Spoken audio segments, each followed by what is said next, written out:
श्री शिवाय नमस्तु भयम। दोस्तों, आप सभी लोग जानते हैं कि 16 जनवरी 2026 यानी शुक्रवार को पड़ रही है माघ मास की कृष्ण पक्ष प्रदोष व्रत और मासिक शिवरात्रि व्रत। और दोस्तों, यह वह तिथि है जो माघ मास में पड़ने वाली सबसे बड़ी तिथि है, क्योंकि यह शुक्रवार के दिन पड़ रही है और इसका बहुत ही बड़ा और विशेष महत्व होता है। पूज्य गुरु जी ने कहा है कि अगर कभी भी मौका लग जाए और माघ महीने की प्रदोष व्रत शुक्रवार को पड़ जाए तो आप लोगों को 5 गेहूं के दाने वाला उपाय तो अवश्य ही करना चाहिए।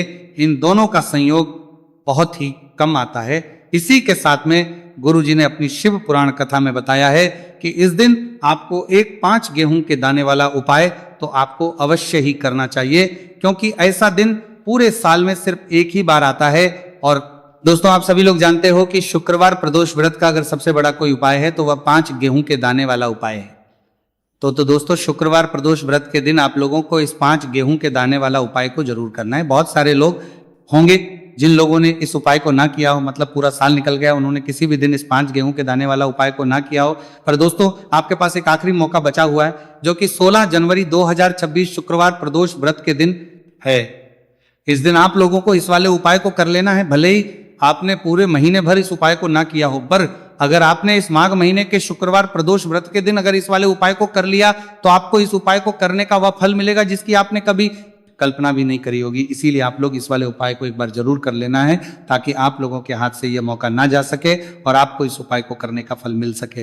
दोस्तों, ये उपाय जिन्हें अपनी अभी की ही श्री शिव महापुराण की कथा में बताया है जी, इस उपाय को आज हम आपको बहुत अच्छे से समझाने वाले हैं। इस वीडियो को देखने के बाद इस उपाय को समझने के लिए आपको कोई और वीडियो को देखने की जरूरत नहीं पड़ेगी। तो चलिए दोस्तों, उपाय को शुरू करते हैं। देखिए, ये इस माघ महीने के शुक्रवार प्रदोष व्रत के दिन, इस माघ महीने के शुक्रवार प्रदोष व्रत के दिन इतना खास होता है, इतना महत्वपूर्ण होता है। देखा गया है कभी कभी बड़े बड़े पाठ अनुष्ठान से जो मनोकामना पूर्ण नहीं होते, वो माघ महीने की शुक्रवार प्रदोष व्रत के दिन एक छोटे से उपाय करने से ही आपकी मनोकामना पूर्ण हो जाती है। और बहुत सारे लोगों ने इस उपाय को किया भी है और उनको इस उपाय को करने का फल भी जरूर मिला है। अगर आप लोग भी इस उपाय को करना चाहते हैं तो आप इस उपाय को पहले अच्छे से समझ लेना, सुन लेना, उसके बाद करना, आपको इस उपाय का फल जरूर मिलेगा। और इस उपाय को कर लेने से आपके घर में चाहे किसी भी प्रकार की दुहक और समस्या क्यों ना चल रही हो, आपको उसका कारण भी नहीं पता है कि भाई ये समस्या किस कारण से चल रही है, उसका कुछ भी कारण हो सकता है, जैसे पितृदोष हो सकता है या किसी भी तरह का मंगल दोष भी हो सकता है। तो इस दिन आप लोगों को ये वाला उपाय कर लेना है। ये एक ऐसा उपाय है जिस उपाय को अगर किसी विशेष दिन पर किया जाए तो भाई उस विशेष दिन का जो है वो तो हमें मिलता ही मिलता है, पर हमने उस दिन पर इसको किया है तो हमें उससे भी बड़ा फल मिलता है, और फल बहुत जल्दी मिलता है, क्योंकि आप इस उपाय को बहुत ही बड़े और विशेष दिन पर कर रहे हो। तो चलिए अब उपाय के बारे में बात करते हैं, लेकिन उससे पहले आप लोगों को यह जानना आवश्यक है कि आखिर यह उपाय किस समय करना है, किसको करना है और कैसे करना है। तो चलिए हम आगे आपको वीडियो में एक एक करके बता देते हैं। लेकिन उससे पहले, अगर आप लोग हमारे चैनल पर पहली बार आए हैं या फिर मेरी आवाज़ पहली बार सुन रहे हैं तो हमारे चैनल को सब्सक्राइब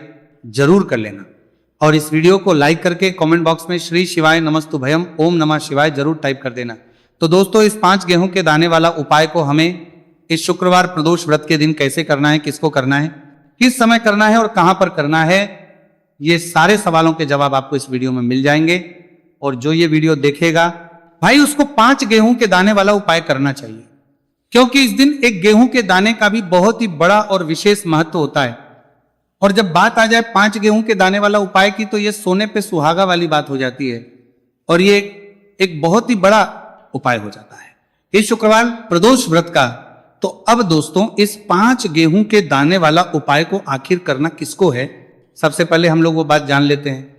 तो देखो, घर की जो बड़ी माताएं बहनें होती हैं, उन माताओं बहनों से कोई भी एक बड़ी माता बहन इस वाले उपाय को कर सकती है। और दोस्तों, अगर आप चाहें तो अपने घर में से सभी सदस्यों को भी इस उपाय को करवा सकते हैं। अगर किसी व्यक्ति की खुद की कोई मनोकामना है, खुद की कोई दुख और परेशानी है जो कि वह अपने लिए ही करना चाहता है इस वाले उपाय को, तो वह खुद अपने लिए भी कर सकता है। बाकी अगर कोई घर में से ऐसा है जो कि अपने पूरे घर परिवार की सुख और शांति के लिए ये वाला उपाय करना चाहता है, तो वो भी कर सकता है, उसमें भी कोई दिक्कत वाली बात नहीं है। कहने का मतलब यह है कि इस उपाय को हर एक सदस्य भी कर सकता है और पूरे घर परिवार के सदस्य के लिए घर की बड़ी माताओं बहनों में से कोई एक माता बहन भी कर सकती है। माताएं बहनें अगर घर में उपस्थित ना हो या वह ये वाला उपाय ना कर पा रही हो, तो फिर घर का कोई सदस्य भी इस 5 गेहूं के दाने वाला उपाय को कर सकता है, चाहे फिर वह पुरुष ही क्यों ना। उसमें कोई भी दिक्कत वाली बात नहीं है। उसके बाद में दोस्तों जो अगला प्रश्न निकल कर आता है वो ये आता है इस उपाय को लेकर कि आखिर इस उपाय को हमें किस समय करना है, सुबह के समय करना है कि शाम के समय करना है। तो देखो, इस वाले उपाय को आप लोग सुबह के समय भी कर सकते हो और शाम के समय प्रदोष काल में भी कर सकते हो। अब अगर आप पूछो कि भाई साहब सबसे उत्तम समय कौन सा रहेगा इस 5 गेहूं के दाने वाला उपाय करने का, तो हम आपसे बस यही कहेंगे कि इस उपाय को आप सुबह के समय करेंगे तो ज्यादा बेहतर होगा। बाकी अगर प्रदोष काल शाम के समय भी करेंगे तो भी अच्छा होगा, उसमें कोई भी दिक्कत वाली बात नहीं है। तो अब दोस्तों जो अगली सबसे बड़ी और महत्वपूर्ण बात आती है वह यह आती है कि सुबह अगर हम उपाय को करेंगे तो हमें कितने बजे से लेकर कितने बजे तक के बीच में करना है, और शाम के समय प्रदोष काल में करेंगे तो हमें कितने बजे से लेकर कितने के बीच में करना है। तो देखो, सुबह जितनी जल्दी हो सके आप उपाय को करने की कोशिश करना। बाकी अगर किसी कारणवश लेट भी हो जाओ, थोड़ी देर भी हो जाए, तो 10 या 11 बजे तक भी आप उपाय कर लेना, पर 12 बजे से ज्यादा देरी ना हो, ठीक है, इस बात का ध्यान रखना। उसके बाद में दोस्तों अगर शाम के समय प्रदोष काल की बात करें, प्रदोष काल का जो समय है होता है वो शाम के 6 बजे से शुरू हो जाता है। मतलब शाम के 6 बजे लेकर 7 बजे के बीच का जो समय होता है यह समय प्रदोष काल का समय होता है। तो आप इस उपाय को 7 या 8 बजे के बीच में भी कर सकते हो। मतलब शाम के 6 बजे से रात 8 बजे के बीच में आप कभी भी इस वाले उपाय को कर सकते हो, उसमें कोई भी दिक्कत वाली बात नहीं है।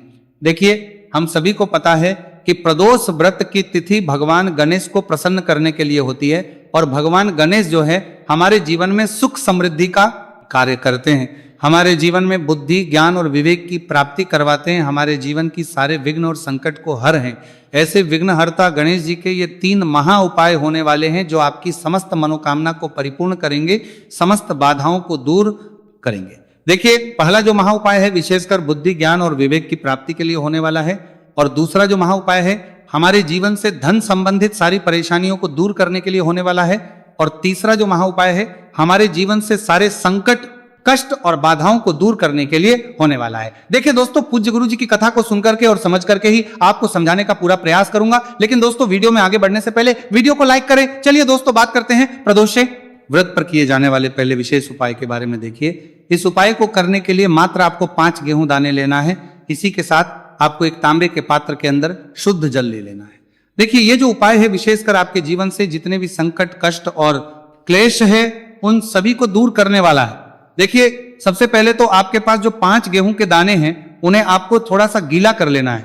देखिए दोस्तों, ये जो उपाय है विशेषकर ये उपाय भी हम सुबह से लेकर के शाम तक किसी भी समय कर सकते हैं। देखिए, सबसे पहले आपको 4 गेहूं के दाने भगवान शिव के शिवलिंग के सीधे तरफ जहां गणेश जी का स्थान होता है वहां पर आपको ये गेहूं के दाने रख देना है। देखिए, गेहूं के दाने को रखते समय आपको ओम गण गणपते नमः इस मंत्र का कुल 11 बार जाप करना है। ये जो 4 गेहूं के दाने हैं आपको भगवान शिव के शिवलिंग के सीधे तरफ गणेश जी वाले स्थान पर समर्पित कर देने हैं।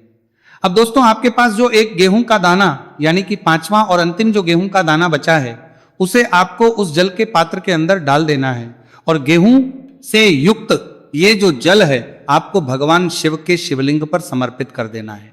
श्री शिवाय नमस्तुभयम इस मंत्र का जाप करते हुए देखिए, जल समर्पित करने के बाद आपको भगवान शिव से और भगवान गणेश से प्रार्थना कर लेनी है कि हमारे जीवन में जितने भी संकट कष्ट और क्लेश हैं उन सभी को आप दूर करें, साथ ही साथ हमें हमारे जीवन में बुद्धि ज्ञान विवेक और ऐश्वर्य की प्राप्ति हो।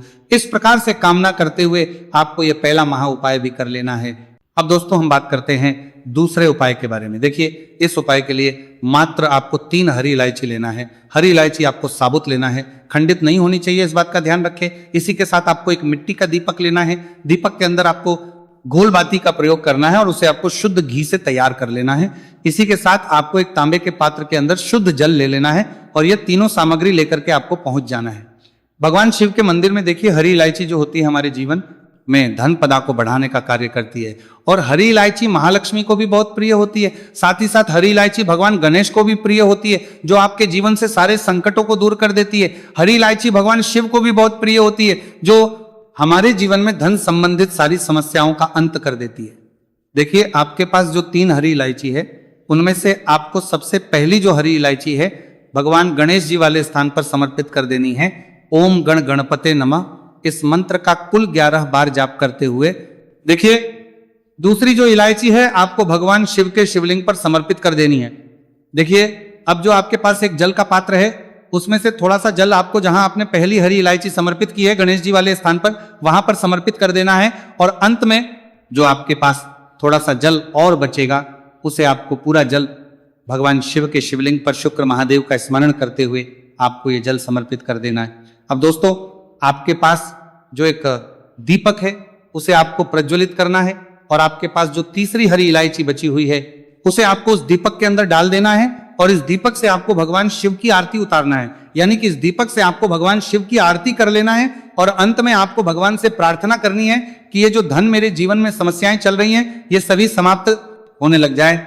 इस प्रकार से आपको भगवान गणेश और भगवान शिव से प्रार्थना कर लेनी है और यह दूसरा उपाय भी आपको कर लेना है। देखिए दोस्तों, अब हम बात कर लेते हैं तीसरे महा उपाय के बारे में। देखिए दोस्तों, इस उपाय को करने के लिए सबसे पहले हमें मात्र 7 हरे मूंग के दाने लेना है। देखिए, हरे मूंग के दाने से भगवान गणेश हमसे अतिशीघ्रता से प्रसन्न होकर के जो भी मनोकामना है उसे परिपूर्ण कर देते हैं। तो इस प्रकार आपको 7 हरे मूंग के दाने लेना है। हरे मूंग को लेते समय आपको ध्यान रखना है कि ये कहीं से भी खंडित नहीं होने चाहिए और साथ में आपको एक तांबे के पात्र के अंदर शुद्ध जल ले लेना है। देखिए, ये जो उपाय है विशेषकर बुद्धि और ज्ञान की प्राप्ति के लिए है। यदि आप चाहते हैं कि आपके जो बच्चे हैं वह हमेशा ज्ञानवान रहे, पढ़ने में उनका मन लगे, तो आपको शुक्रवार प्रदोष व्रत पर यह उपाय करना है। देखिए, ये जो उपाय है आप सुबह से लेकर के शाम तक किसी भी समय कर सकते हैं। देखिए, बहुत से लोग पूछते हैं कि क्या ये उपाय हम घर पर भी कर सकते हैं? तो विशेषकर आप ये उपाय घर पर नहीं कर सकते हैं। देखिए, ये जो उपाय है आपको केवल और केवल मंदिर में ही करना है। देखिए, आपके पास जो 7 हरे मूंग के दाने हैं उन्हें आपको सबसे पहले तो थोड़ा सा गिला कर लेना है।